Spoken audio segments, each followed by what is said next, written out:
इथे बघा कढीसाठी मी वाटण करते. त्यासाठी हिरवी मिरची, थोडीशी लसूण आणि थोडंसं ओलं खोबरं आणि अगदी पाव चमचा मी ते जिरं घातलेलं आहे. मस्त वाटून घेतलं आहे.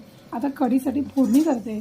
ते तेल तापत ठेवलं, त्याच्यामध्ये मी लसूण टाकला आहे. लसूण तडतडला की जिरं, त्यात कढीपत्ता आणि त्यात मी हे वाटलेलं वाटण.